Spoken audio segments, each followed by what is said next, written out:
think my favourite object, or group of objects, as a curator of archaeology, is the Huxley Hoard of Viking silver.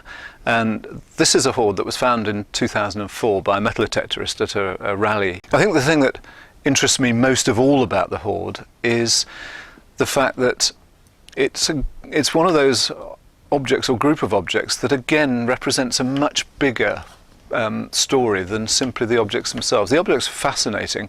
They're all decorated, or many of them are decorated. There are 22 pieces of silver here, and about 16 of them are decorated. And they're mostly bracelets, or broadband arm rings is the technical term for them. And they are very heavy pieces of thick silver which have been decorated, and then before they were ever made into arm rings, and these are things that would have gone around the upper arm or down the lower arm, before they were made into arm rings they were squashed flat, and they were squashed flat presumably to pack them into a small space to bury them as a group.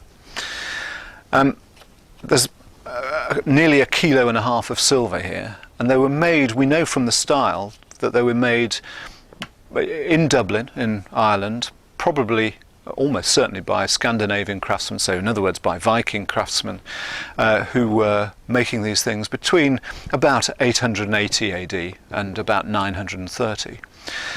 Why then they're in Cheshire is a very interesting part of the story, and we know that the Vikings were expelled from from Dublin in 902 AD, and it's well documented that they came to settle near Chester. And these then represent part of a much bigger story than simply the fact that they are Viking pieces of silver buried in a field in Cheshire. They're part of an episode of our history which is actually really rather fascinating, quite violent, quite dangerous, but a time of our history which led to things like, for instance, many of our place names in the countryside or in the landscape.